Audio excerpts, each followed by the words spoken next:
யோவான் அதிகாரம் 7. இவைகளுக்கு பின்பு யூதர்கள் இயேசுவை கொலை செய்ய வகை தேடினபடியால் அவர் யூதேயாவிலே சஞ்சரிக்க மனதில்லாமல் கலிலேயாவிலே சஞ்சரித்து வந்தார். யூதருடைய கூடார பண்டிகை சமீபமாயிருந்தது. அப்பொழுது அவருடைய சகோதரர் அவரை நோக்கி, நீர் செய்கிற கிரியைகளை உம்முடைய சீஷர்களும் பார்க்கும்படி இவ்விடம் விட்டு யூதேயாவுக்கு போம். பிரபலமாயிருக்கிற விரும்புகிற எவனும் அந்தரங்கத்திலே ஒன்றையும் செய்ய மாட்டான். நீர் இப்படிப்பட்டவைகளை செய்தால் உலகத்துக்கு உம்மை வெளிப்படுத்தும் என்றார்கள். அவருடைய சகோதரரும் அவரை விசுவாசியாதபடியால் இப்படி சொன்னார்கள். இயேசு அவர்களை நோக்கி, என் வேலை இன்னும் வரவில்லை, உங்கள் வேலையோ எப்பொழுதும் ஆயத்தமாயிருக்கிறது. உலகம் உங்களை பகைக்க மாட்டாது, அதன் கிரியைகள் பொல்லாதவைகளாயிருக்கிறதென்று நான் சாட்சி கொடுக்கிறபடியினாலே அது என்னை பகைக்கிறது. நீங்கள் இந்த பண்டிகைக்கு போங்கள், என் வேலை இன்னும் வராதபடியால் நான் இந்த பண்டிகைக்கு இப்பொழுது போகிறதில்லை என்றார். இவைகளை அவர்களுடனே சொல்லி பின்னும் கலிலேயாவிலே தங்கினார். அவருடைய சகோதரர் போன பின்பு அவர் வெளியரங்கமாய் போகாமல் அந்தரங்கமாய் பண்டிகைக்கு போனார்.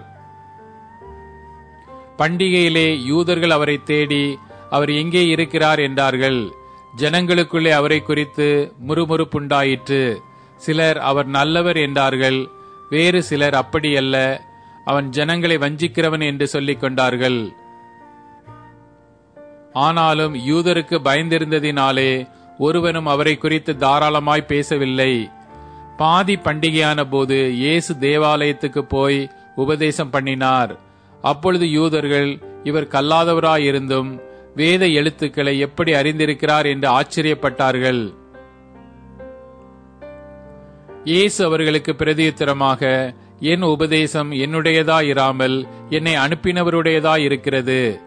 அவருடைய சித்தத்தின்படி செய்ய மனதுள்ளவன் எவனோ அவன் இந்த உபதேசம் தேவனால் உண்டாயிருக்கிறதோ நான் சுயமாய் பேசுகிறனோ என்று அறிந்து கொள்ளுவான். சுயமாய் பேசுகிறவன் தன் சுய மகிமையை தேடுகிறான். தன்னை அனுப்பினவரின் மகிமையை தேடுகிறவனோ உண்மை உள்ளவனாயிருக்கிறான். அவனிடத்தில் அநீதி இல்லை. மோசே நியாயப்பிரமாணத்தை உங்களுக்கு கொடுக்கவில்லையா? அப்படி இருந்தும் உங்களில் ஒருவனும் அந்த நியாயப்பிரமாணத்தின்படி நடக்கிறதில்லை. நீங்கள் ஏன் என்னை கொலை செய்ய தேடுகிறீர்கள் என்றார். ஜனங்கள் அவருக்கு பிரதியுத்தரமாக, நீ பிசாசு பிடித்தவன், உன்னை கொலை செய்ய தேடுகிறவன் யார் என்றார்கள். இயேசு அவர்களை நோக்கி, ஒரே கிரியையை செய்தேன், அதை குறித்து எல்லாரும் ஆச்சரியப்படுகிறீர்கள்.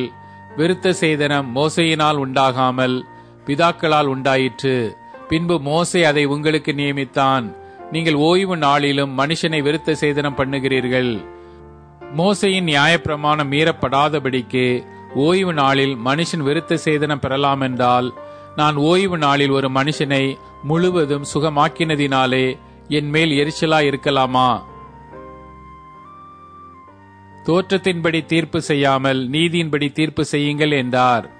அப்பொழுது எருசலேம் நகரத்தாரில் சிலர், இவனை அல்லவா கொலை செய்ய தேடுகிறார்கள், இதோ இவன் தாராளமாய் பேசுகிறானே, ஒருவரும் இவனுக்கு ஒன்றும் சொல்லுகிறதில்லையே, மெய்யா இவன் கிறிஸ்துதான் என்று அதிகாரிகள் நிச்சயமாக அறிந்திருக்கிறார்களோ?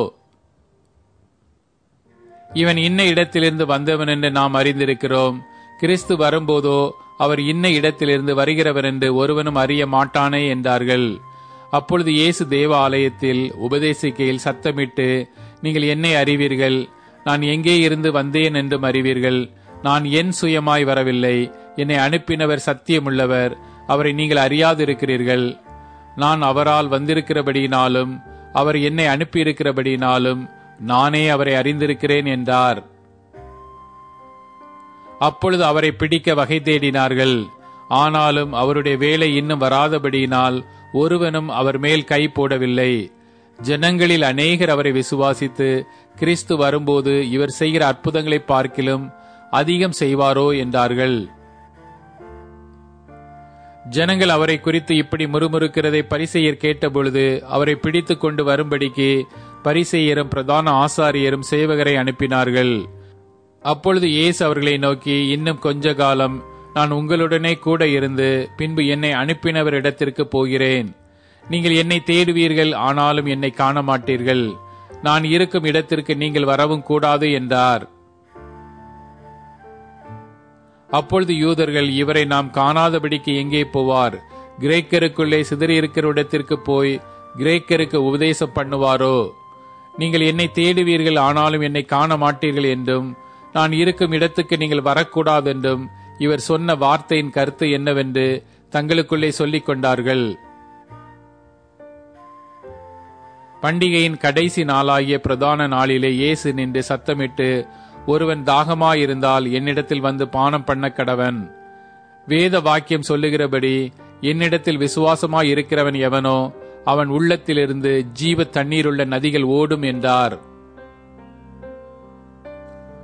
தம்மை விசுவாசிக்கிறவர்கள் அடையப் போகிற ஆவியை குறித்து இப்படி சொன்னார். இயேசு இன்னும் மகிமைப்படாதிருந்தபடியினால் பரிசுத்த ஆவி இன்னும் அருளப்படவில்லை. ஜனங்களில் அநேகர் இந்த வசனத்தை கேட்டபொழுது, மெய்யாகவே இவர் தீர்க்க தரிசியானவர் என்றார்கள். வேறு சிலர், இவர் கிறிஸ்து என்றார்கள். வேறு சிலர், கிறிஸ்து கலிலேயாவிலிருந்தா வருவார்? தாவீதின் சந்ததியிலும் தாவீது இருந்த பெத்லேகேம் ஊரிலும் இருந்து கிறிஸ்து வருவார் என்று வேத வாக்கியம் சொல்லவில்லையா என்றார்கள். இவ்விதமாக அவரை குறித்து ஜனங்களுக்குள்ளே பிரிவினை உண்டாயிற்று. அவர்களில் சிலர் அவரை பிடிக்க மனதாயிருந்தார்கள். ஆகிலும் ஒருவனும் அவர் மேல் கை போடவில்லை. பின்பு அந்த சேவகர் பிரதான ஆசாரியரிடத்திற்கும் பரிசேயரிடத்திற்கும் திரும்பி வந்தார்கள். இவர்கள் அவர்களை நோக்கி, நீங்கள் அவனை ஏன் கொண்டு வரவில்லை என்று கேட்டார்கள். சேவகர் பிரதியுத்தரமாக, அந்த மனுஷன் பேசுகிறது போல ஒருவனும் ஒரு காலம் பேசினதில்லை என்றார்கள். அப்பொழுது பரிசேயர், நீங்களும் வஞ்சிக்கப்பட்டீர்களா?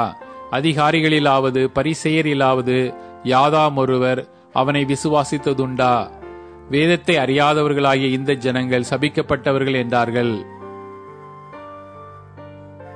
ராத்திரியிலே அவரிடத்திற்கு வந்தவனும் அவர்களில் ஒருவனுமாகிய நிக்கோதேமு என்பவன் அவர்களை நோக்கி, ஒரு மனுஷன் சொல்வதை கேட்டு அவன் செய்கைகளை அறிகிறதற்கு முன்னே அவனை ஆக்கினைக்குட்படுத்தலாம் என்று நம்முடைய நியாயப்பிரமாணம் சொல்லுகிறதா என்றான். அதற்கு அவர்கள், நீரும் கலிலேயனா? கலிலேயாவிலிருந்து ஒரு தீர்க்கதரிசியும் எழும்புகிறதில்லை என்பதை ஆராய்ந்து பாரும் என்றார்கள். பின்பு அவரவர் தங்கள் தங்கள் வீட்டுக்கு போனார்கள்.